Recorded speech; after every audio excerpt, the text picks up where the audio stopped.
morning, everyone. I don't know if I can. Can I move it down? Good morning, everyone. Just a couple of announcements before we get started. Session evaluations can be found at the link provided in your registration packets.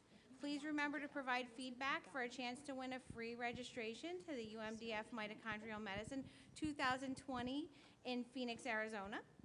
And as a courtesy to others in the sessions, please turn off or silence all your cell phones. And also, an additional announcement, if you haven't been to the UMDF store yet, there are deep discounts in there. There's lots of stuff. Please go home with lots of swag. Go buy yourself some stuff, buy your family some stuff. And now we're going to get started. We're all here for what is mitochondrial disease and what to expect, Mito Basics. Eva Morava is a pediatric metabolic geneticist at Mayo Clinic in Rochester, Minnesota, where she is also a professor of medical genetics. Additionally, Dr. Morava is a clinical biochemical geneticist and a professor of pediatrics at Tulane University Medical Center in New Orleans, Louisiana. And she is also editor-in-chief of the Journal of Inherited Metabolic Disease at the Society for the Study of Inborn Errors of Metabolism. Dr. Morava is from Budapest, and it was there in Hungary where she first earned a medical degree and completed her residency.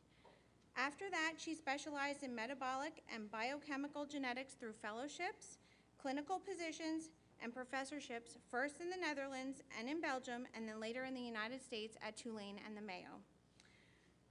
Dr. Morava's primary research interests are mitochondrial disorders, phospholipid disorders, and congenital disorders of glycosylation, all of which she has studied for decades. Her lab focuses on translational research and on developing dietary therapies for genetic disorders. She is a longstanding, strong supporter of patient groups like this one, and Dr. Morava is regularly involved in patient educational events, and she always strives to share difficult genetic material with her patients as her partners. So without further ado,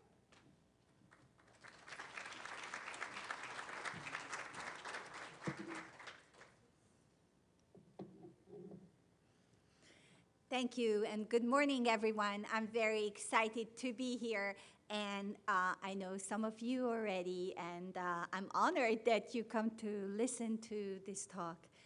As you heard, I'm a pediatrician and a biochemical geneticist, and as a geneticist, I also see adult patients. Today's presentation is very basic, and maybe some of the stuff I show you, you know by heart. But because we have some new patients in the room as well, I thought we'd just start from very basic stuff and then go through the whole background you need to know about mitochondria. So we start, and do you see the slides right? Because there are these columns, and oh my God, some of the people I don't see. Hi.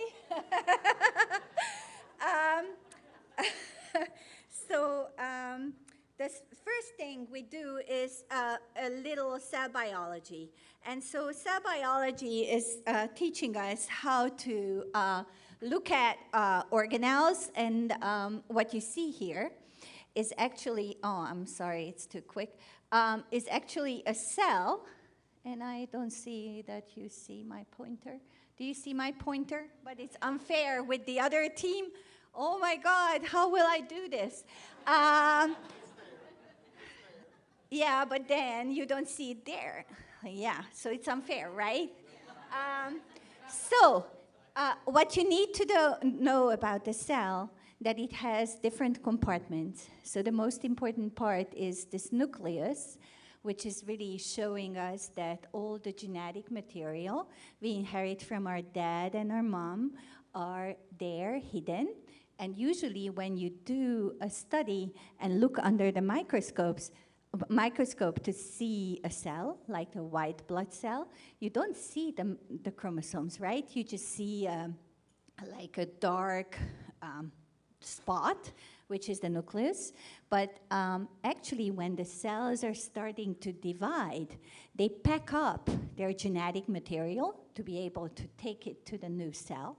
So what happens, they pack up, and as we are making our luggage when we come to Alexandria, the genetic material also makes these little packages, and that's what we call chromosomes. So chromosomes are nothing else, just packed up genetic material ready to be transferred to a new cell. So that part of the genetic material is half and half. Mama and Daddy gave it to us. But there are other genetic particles in our cell as well, and they are locked in the mitochondria. So you see this mitochondria here, also magnified, looks like a crazy bean with this membrane layers, and you see they have this double layer and the cristae. So they sit in the cell. This is a totally crazy picture, because if you actually look into a cell, you see hundreds or thousands of mitochondria. So it's like filled, totally filled, because that's our energy source, and we do need those mitochondria to work for us. So genetic material sits in the nucleus, and you just see it as chromosomes coming from mommy and daddy, and mitochondrial DNA sits in the mitochondria, and that's coming from our mommy. So what do mitochondria do? They have very important roles in our metabolism. And what is metabolism? When you hear the word metabolism, you would think, oh, I eat something, and my gut and my stomach, and it gets broken down, and I get tummy ache. So you think metabolism is something like that. But actually, cellular metabolism, when you break down the smallest particles, what you ate and is already broken down, and then you burn it, or you build it to make something on your own. And I'm always telling my patients, like, when you eat chicken, you know, you're not chicken, so you have to break it down to the smallest particle to make it on your own, right? So metabolism is actually changing that whatever you eat to build something which is really your body. So how do mitochondria help you with this? They burn fat to provide energy and produce ketones. They're also breaking down sugars, and they also break down amino acids. So most of this foreign protein you take, you know, in your diet, they also get broken down in the mitochondria. So, okay, that's very easy. What else the mitochondria do? So now we talk about the bad stuff which can happen if the mitochondria don't work very efficiently. So, you know, when there is, you buy a car, and actually it's an old car, and you start the engine, and you get this horrible smoke coming out. So when you have mitochondrial disease, you have an engine which is not working well and not efficient. So ROS, I'm sure you heard about this word, reactive oxygen species. These are side products in the burning procedure, which are like smoke. They're not supposed to be there. When you burn something efficiently, you don't get smoke, right? So reactive oxygen species are byproducts when your sick mitochondria is not working efficiently on the fuel that makes these ROS products, which could kill your cells, deteriorate your membranes, and even cause apoptosis, means you're losing those cells because the ROS, the ROS, is killing them. So when you are taking your medication, which is vitamin E or coenzyme Q or vitamin A, have you thought about why your doctor is forcing you to eat all this really yummy stuff? The reason for that is that they are trying to fight the ROS production. They are trying to keep your cells healthy. So when you're thinking, oh, but it's not working, that's not really true, because it's not curing you, but preventing your cells to get more sick. Are we trying to totally kill the ROS production? No, because it's also important for signaling, cellular signaling, and you should think about it as an SOS of the cell. The cell says, oh my God, I'm working myself to death. I'm burning everything, and it's just not efficient. So don't send me more work, because I cannot handle it. So the ROS is actually not just bad, it has a good part. It's signaling the body that there is something wrong, and take it easy, please. So where are the mitochondria in the body?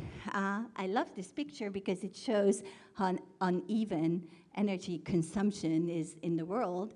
So that's true for our body as well, because most of our energy consumption occurs in the brain.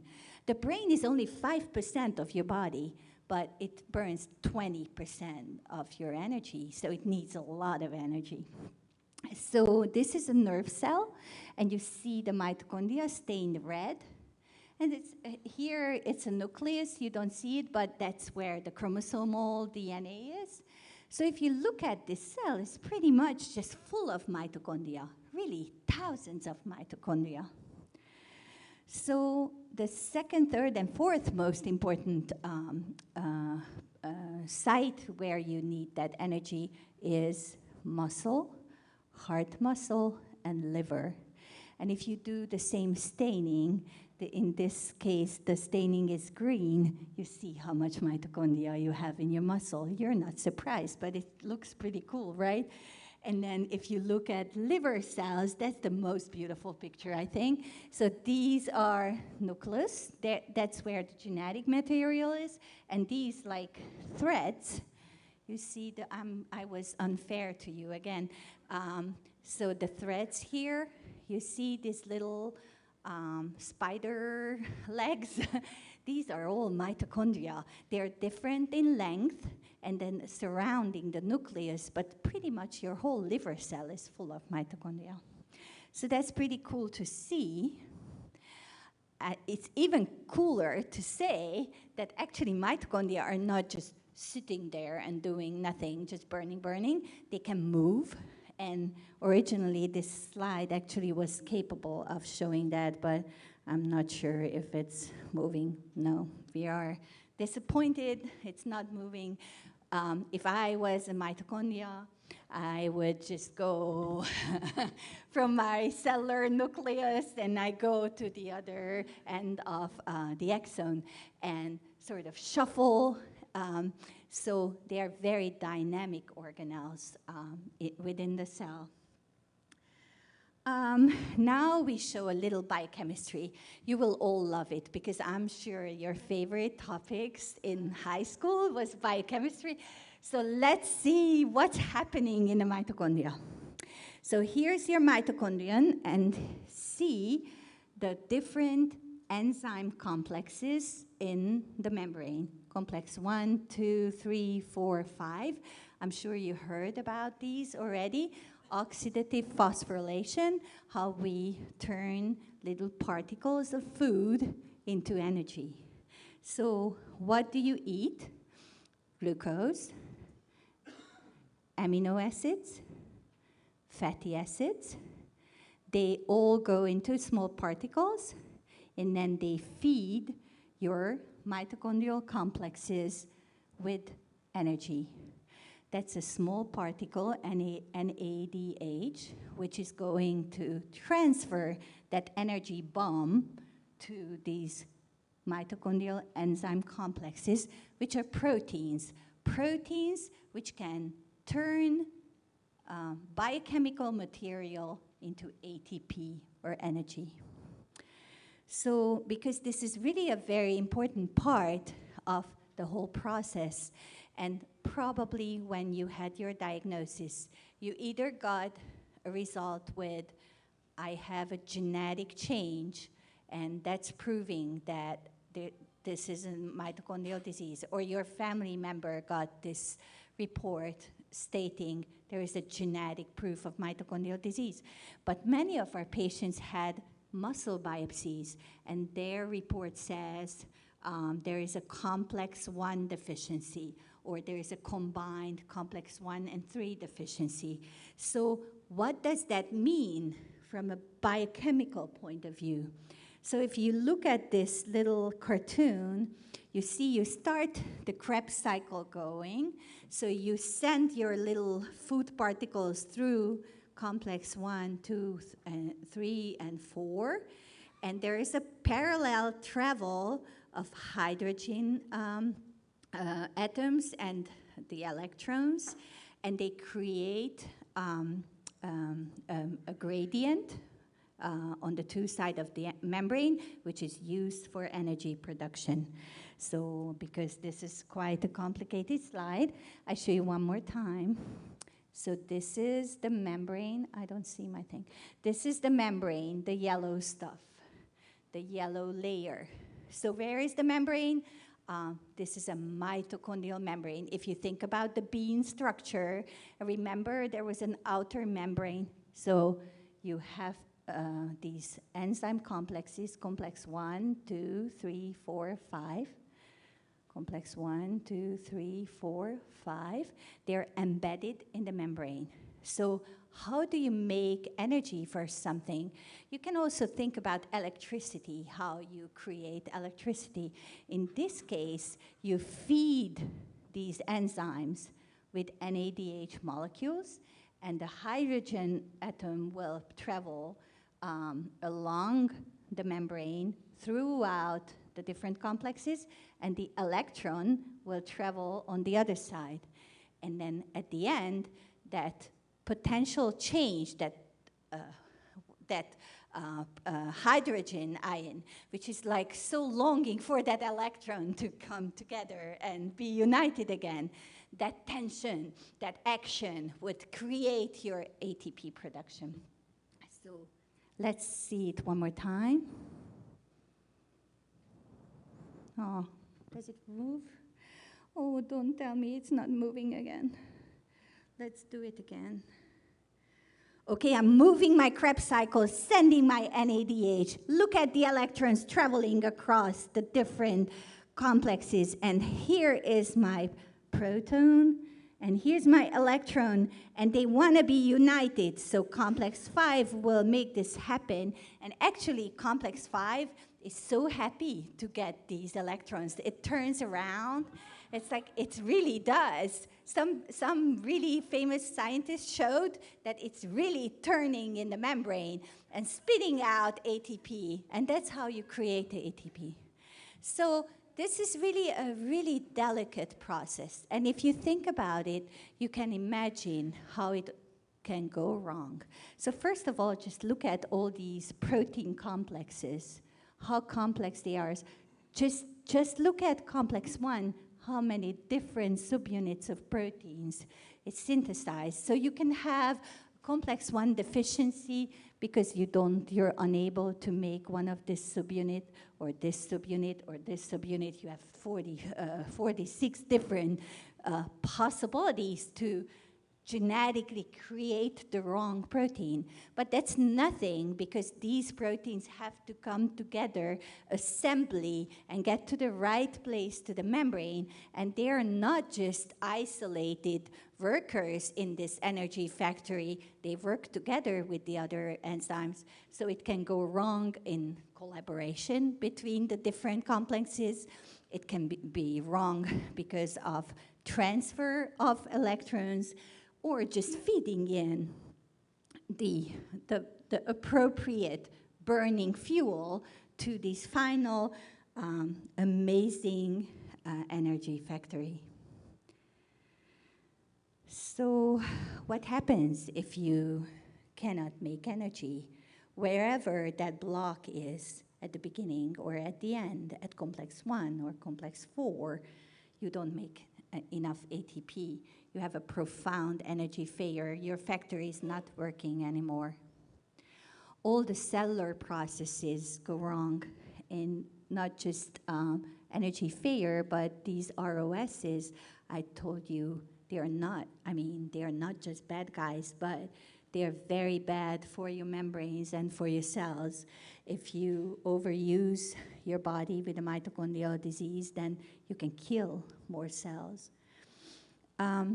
So mitochondrial disease is not just one disorder. It's a spectrum of disorders, and we know that many of our children have a profound energy depletion. It's like when all the lights go out, you don't see really development or function. And then there are actually patients who can pretty well function.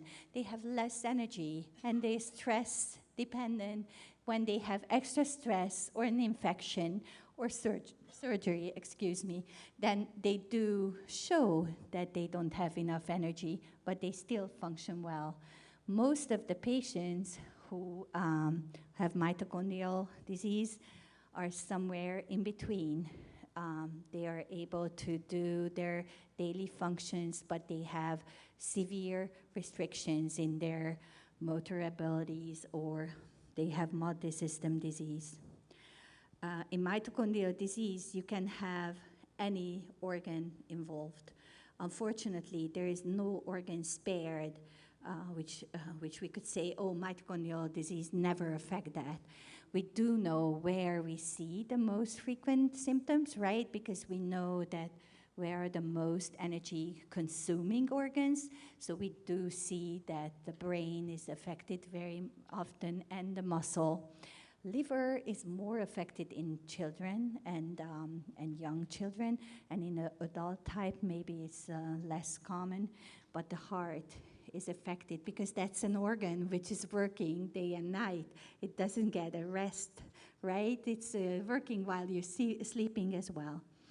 But you see that other organs are also involved. If you think about eye, your eye, your vision, that's also almost continuously needed and needs a lot of energy to work. One of the most horrible complications of mitochondrial disease is a pseudo-obstruction. And then you think, like, how would that, happen?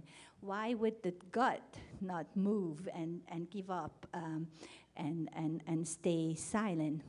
There are these little neurons. There are how should I say, nerve-related elements in our gut.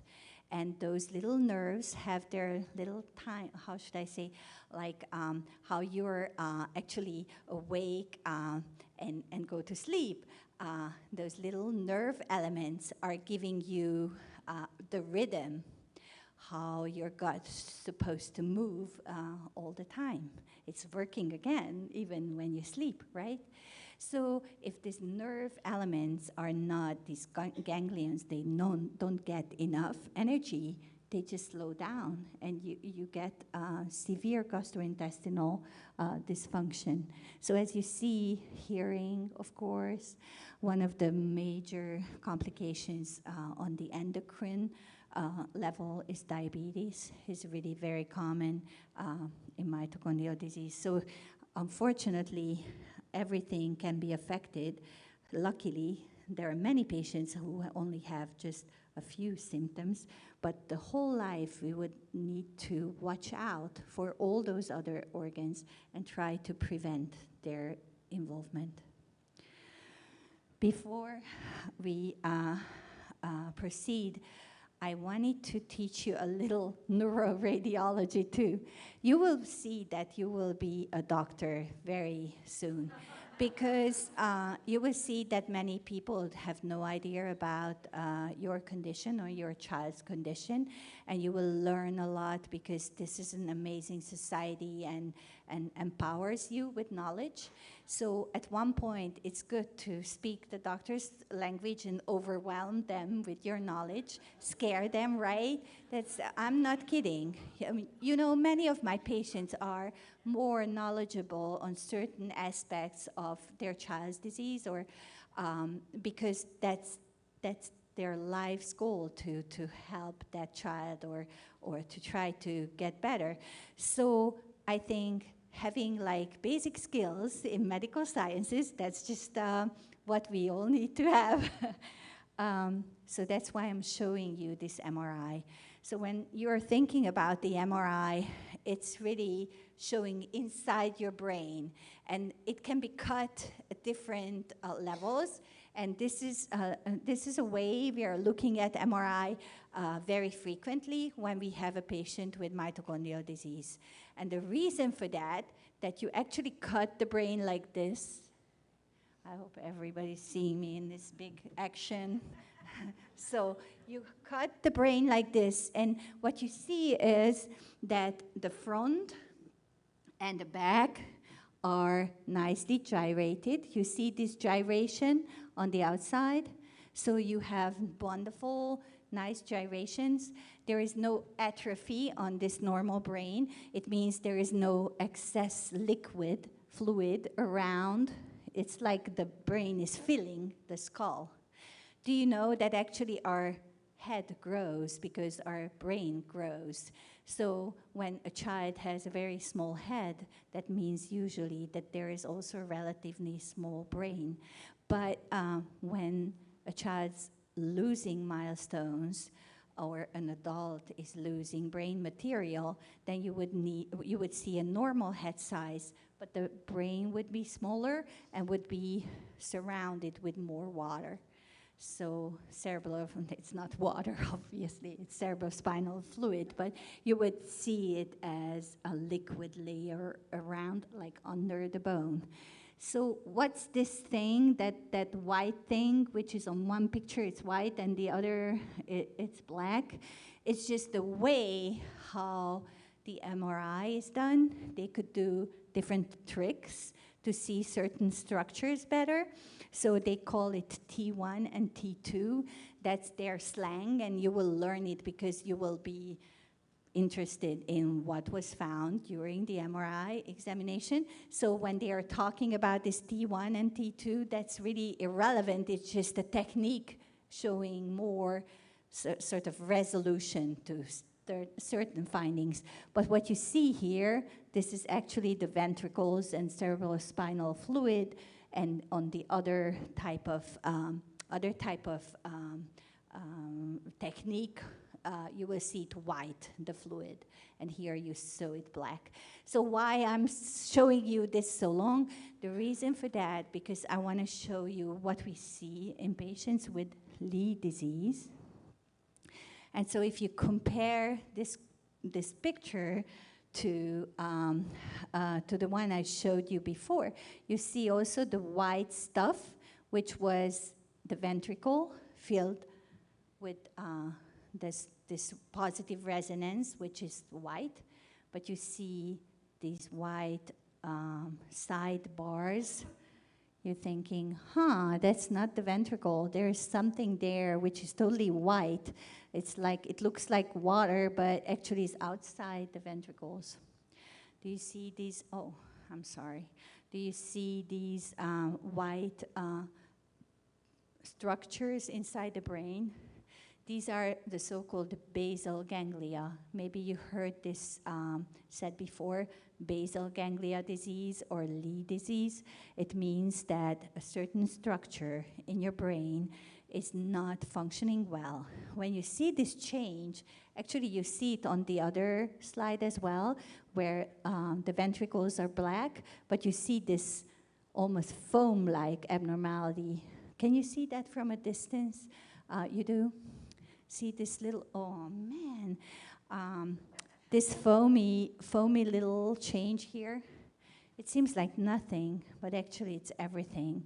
If you have your basal ganglia not working, you would develop a problem called dystonia. And dystonia is actually a problem of the balance between flexion and extension, because normally your brain regulates your movements, and if you have dystonia, you can have very absurd postures. You could have unwanted movements, like in Huntington disease. You just all of a sudden have an unwanted movement. Many times dystonia is so bad you lose your ability to eat because your extremities are not following what you want them to do. So Leigh disease is a very severe condition due to basal ganglia disease. As you see, these changes in the brain, and many of the clinical trials we know about try to fight Leigh disease. You will hear about the different clinical trials. Scientists try to fight or stop Leigh disease. And the cool thing about it, that at the beginning, Leigh disease is only a metabolic change, and it's still reversible. And it only gets really, severe when it's not coming back to normal anymore. Many patients have such a horrible MRI, and then they do it a year later, and it disappears. Sometimes you can use certain drugs, sometimes you can use some vitamins, and it can completely disappear. But it can come back and get worse, and then you can lose that part of your brain, which would cause very severe abnormalities. I didn't bring now another picture of stroke-like episodes, but in stroke-like episodes, the changes are usually somewhere in this part of the brain or this part of the brain, and they also would show like a white change, and that would be like inhomogeneous amorph spot where it looks white, and it's probably either a real bleeding or a metabolic episode, stroke-like episode, which means that it's reversible. It can go back to normal and only causes long-term damage if it happens again and again and again. A metabolic stroke is still treatable and reversible in most of the patients. So now we still have some time, and we will talk about some basic concepts in mitochondrial medicine. Are you still with me or trying to escape from it here? Okay. All right. This is, I'm sorry, this is all tough stuff, but I think you need to know this when you talk to your doctor, to ask the right questions, to be really a partner and feel like a partner, not just like that you do what you're told. So we discuss very quickly 4 major concepts in mitochondrial biology. And then if this is too complicated, then you just come to me and find me, and I'm happy to talk to you about in more details. And some of you probably know this, and then it will be very boring. I'm sorry for that. So the first important thing is that you have 2 different genetic codes. One is coming from both of your parents, and the second one is only coming from your mother. And so you're thinking, but I learned that mitochondrial DNA is maternal DNA. So why are you talking about the chromosomes? That's a complex thing. So that's why I'm showing you these 2 pedigrees. Pedigrees means family trees. So if you have a mitochondrial DNA, so inside the mitochondrial genetic material, change, a mutation. Mutation means that the change has an impact on your health. It's not a variant. If it's a variant, we have no idea what it does. If it's a mutation, we know that it affects your health. So if you have a mitochondrial DNA related mutation, then your pedigree would look like this. In each generation, you would see that only mothers giving the risk for the disease for the next generation. And in this pedigree, none of the affected guys have a child with mitochondrial disease, right? So that's the so-called maternal inheritance, because the mitochondria take the fault to the next generation with them. So why I didn't mention the chromosomes then? Because there are family trees like this. There's only one person who has the disease. There is no 3-generation pedigree, and there is only one affected, and the parents were healthy.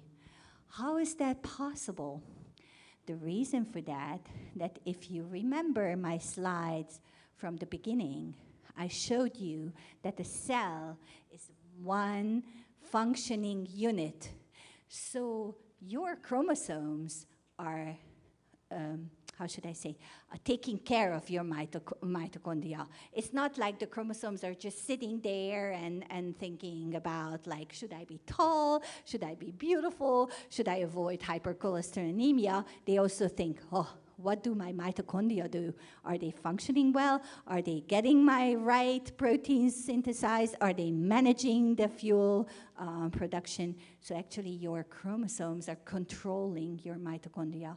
And if you have a chromosomal variant, which is a pathogenic mutation, then it can affect your mitochondria not work well.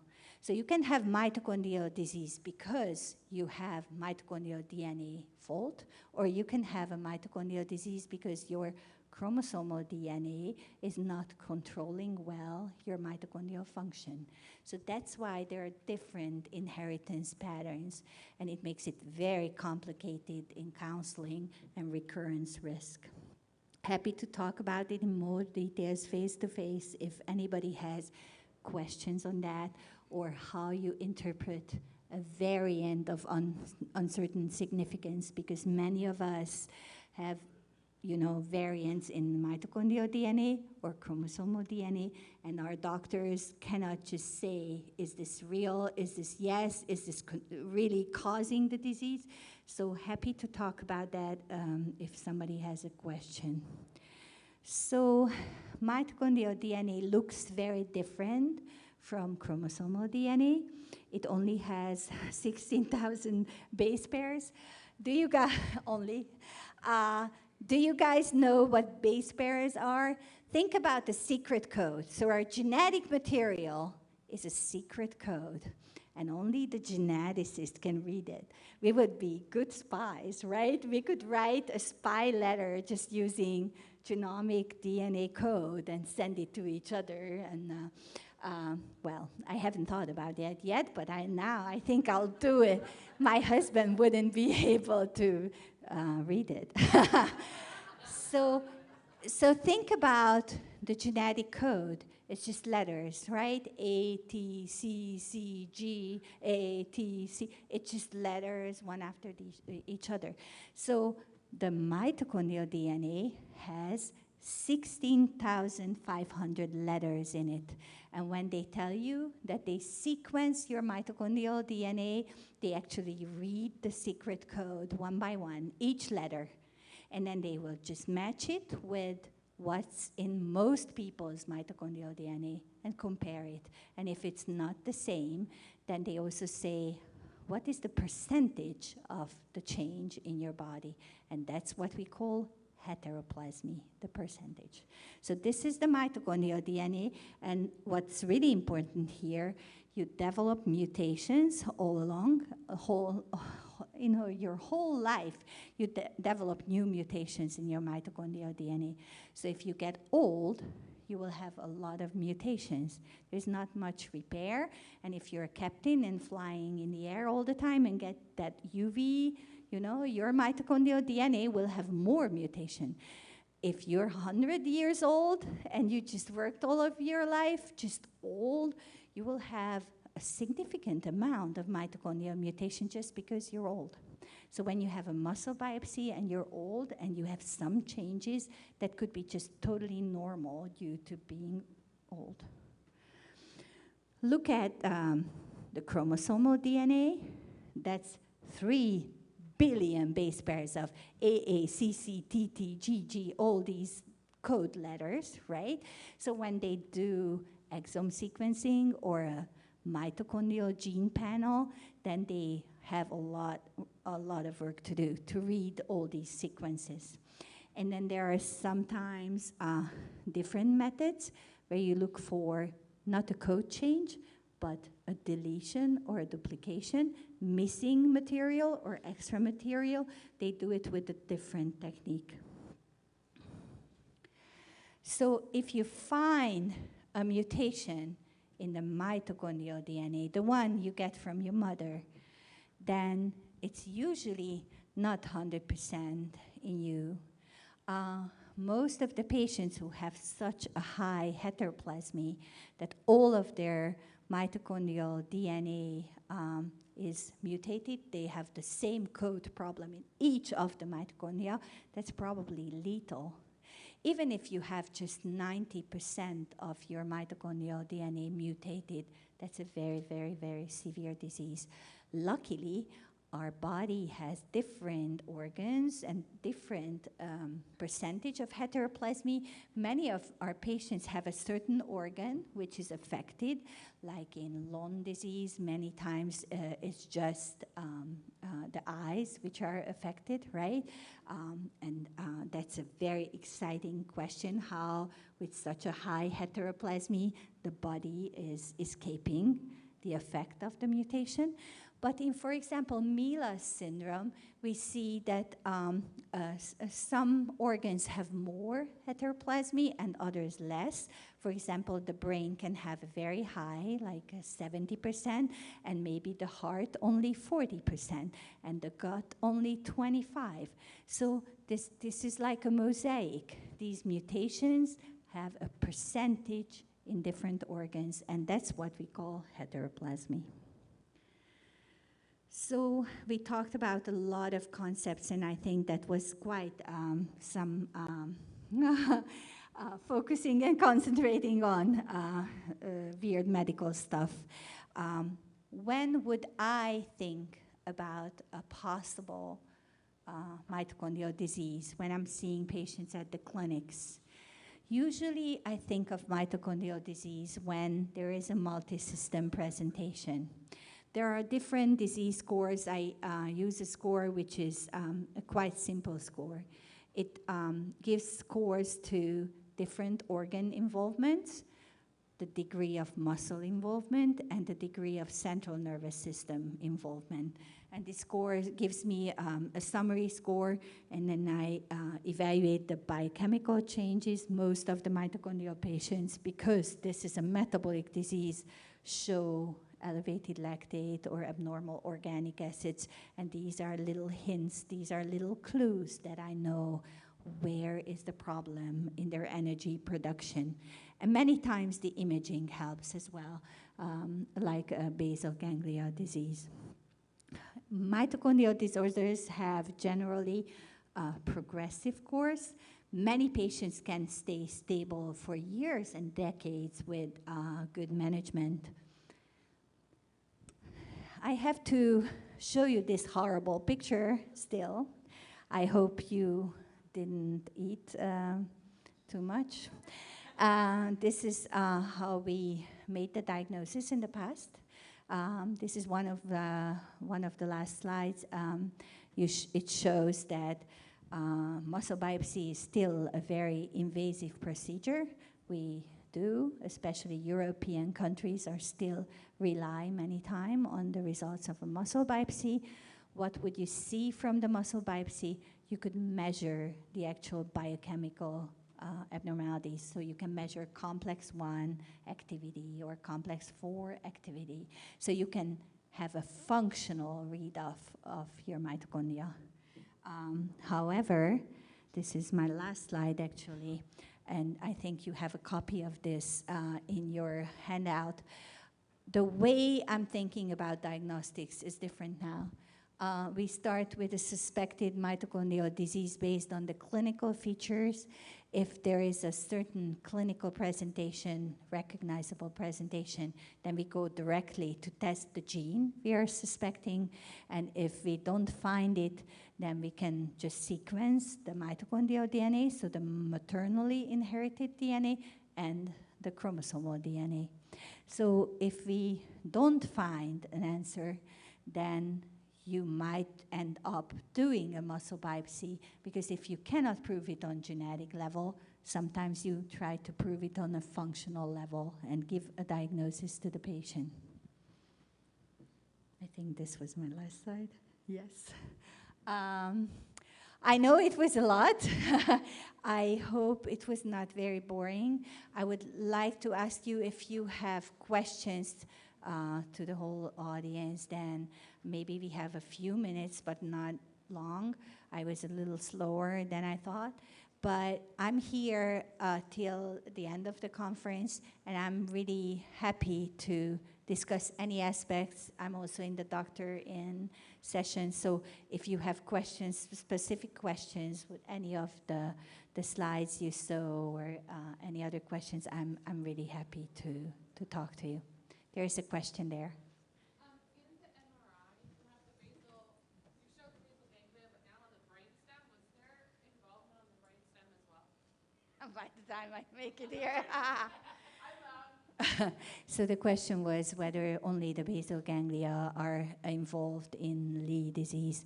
Unfortunately, many of the patients have more widespread abnormalities, thalamic abnormalities, which can change temperature regulation, frequency of heartbeat, or breathing, and sometimes even deeper in the brain, which could cause a sudden stop of breathing or life-threatening arrhythmias as well.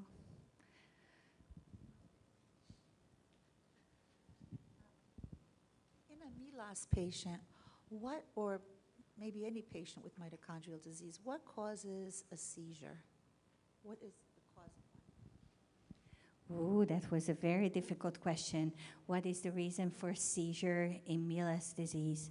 So there are some experiments on cells, which are from patients, and you take a skin biopsy and you change those cells to reprogram them to be neurons. And what you see there, that if you do that from MELAS patients, these neurons lose synchronicity. Is that a word? In Hungarian, it's a word. So you have to fire, right? And your brain has to be in synchrony, and the different groups, neurons have to fire at the same time. And what you see in these experiments, because it's hard to do it, look into the brain, but these are like cells of the patient changed to neuron cells, reprogram. They don't fire at the same time. One is firing now, the other is firing then, and they lose their synchronicity. That's just one little piece of information. There are other ideas about it, also the metabolic part, that some parts of the brain are metabolically underserved and cannot make the same activity based on energy depletion. That could be another one. And sometimes you have stroke-like episodes or really structural changes in the brain, which would also alter the communication of the different parts. And then it's probably treatable.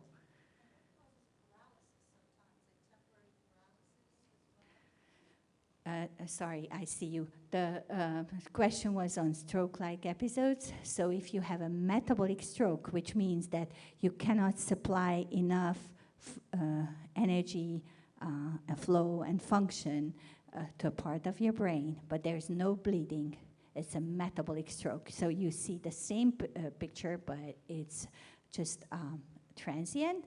Then it's like a stroke. You have the same symptoms, but it's reversible because the metabolism recovers, and then you can go back to normal.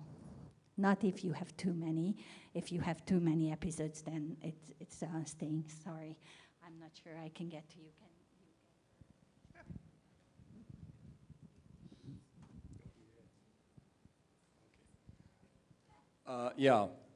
My fiance would like you to explain ragged red fibers. We have to be very quick because somebody else wants the room. But ragged red fibers, you can imagine that there are mitochondria which are not healthy. They're on the verge of dying. Normally, if you see the cell, the mitochondria are all over, and these dying mitochondria, they sort of line up at the side of the cell, at the membrane, and they're sort of suffering their last breath, and then they take up more stain by histology staining than the others, which are kicking and viable.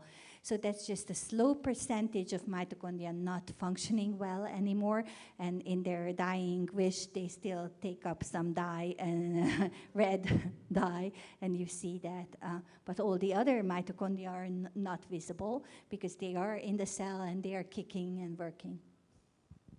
I think we have to call it a day, right? Oh, she did. You saw what she did? She did this. All right. I'm done. Thank you.